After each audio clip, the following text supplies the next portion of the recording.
BRS का पराजय तय है। बीआरएस का जाना तय है। तो कांग्रेस ने पर्दे के पीछे बीआरएस से गठबंधन कर लिया है।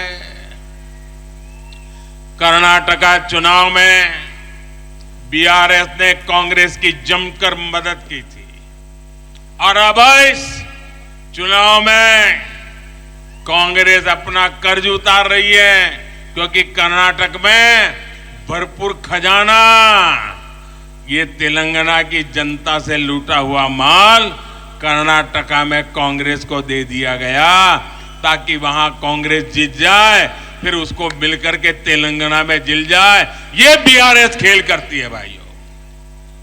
मैं आज पहली बार एक रहस्य खोलने जा रहा हूं। खोल दूं? सच बता दूं?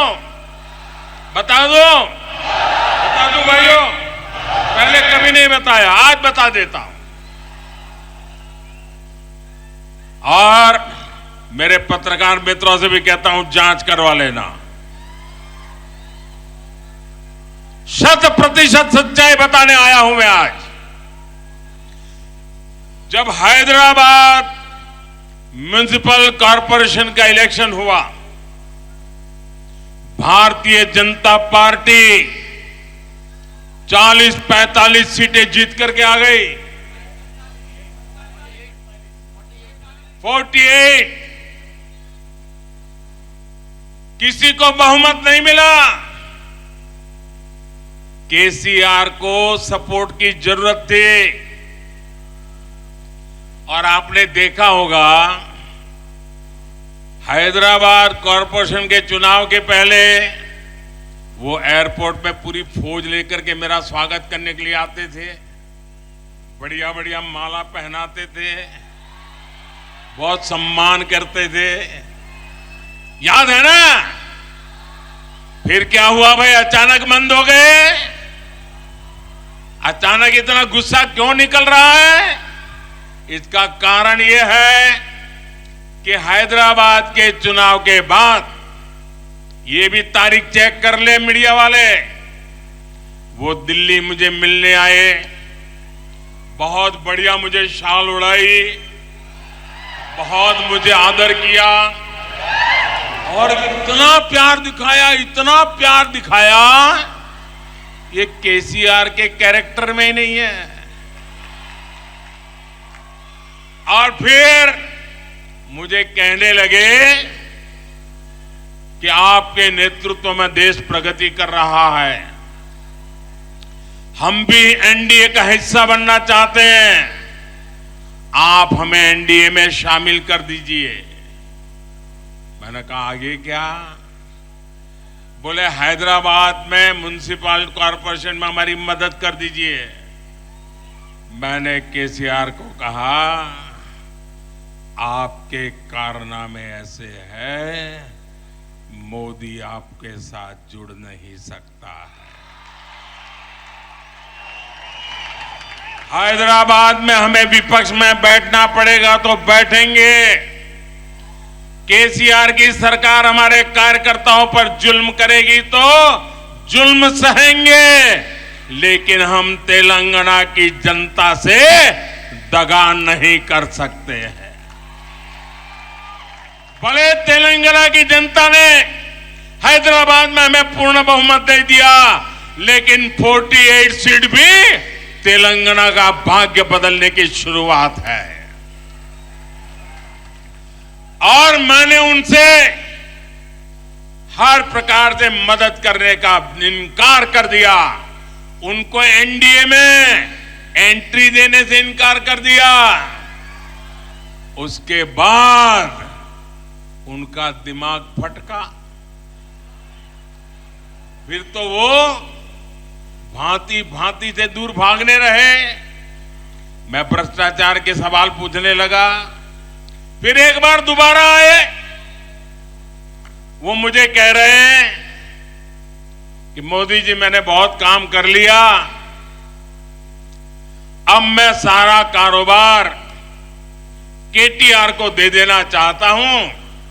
मैं एक बार केटीआर को भेजूंगा, आप जरा उसको आशीर्वाद दे देना। ये उन्होंने मुझे कहा। मैंने कहा केसीआर, ये लोकतंत्र है, तुम कौन होते हो बेटे को राजगादी दे? तुम राजा महाराजा हो क्या? क्या तुम राजा महाराजा हो क्या? अरे तेलंगाना की जनता तय करेगी किसको बिठाना है, किसको नहीं बिठाना है। बस वो दिन आखिरी था। उसके बाद एक बार भी वो मेरे से आंखें नहीं मिला पा रहे। मेरा परछाया भी देखने की हिम्मत नहीं बची उनकी। आप देखा, अभी मैं सरकारी कार्यक्रम करके आया, कोई भ्रष्टाचारी मेरे बगल में बैठ करके मेरा ताप सहन नहीं कर सकता है, इसलिए भाग रहे हैं। मेरे परिवारजनों, कांग्रेस ने अब एक नई बात शुरू की है। ये तो मैंने केसीआर का पुराण बताया। अब कांग्रेस ने सत्ता भूख के लिए, सत्ता हथियाने के लिए एक नई भाषा बोलना शुरू किया है, नई बातें बोलना शुरू किया है। आजकल क्या कह रहे हैं? जितनी आबादी उतना हक। मैं जरा पूछना चाहता हूं कि जिन्होंने इनको वाक्य लिख करके दिया है, उसने सोचा है क्या? जब तुम कह रहे हो तो कांग्रेस की मूलभूत नीतियों पर ही सवाल खड़ा कर रहे हो। जब आप कहते हो जितनी आबादी उतना हक, इसका मतलब यह हुआ कि अब कांग्रेस घोषणा करे, क्या आप अल्पसंख्यकों के विरोधी है क्या? कांग्रेस स्पष्ट करे, आप दक्षिण भारत के विरोधी है क्या? मैं सिद्ध करता हूं, उनकी ये नई सोच दक्षिण भारत के साथ घोर अन्याय करने वाली सोच है। ये नई सोच माइनॉरिटी के पीठ में भी छुरा भोंकने वाली सोच है। आजकल देश में अगले डिलिमिटेशन की चर्चा हो रही है।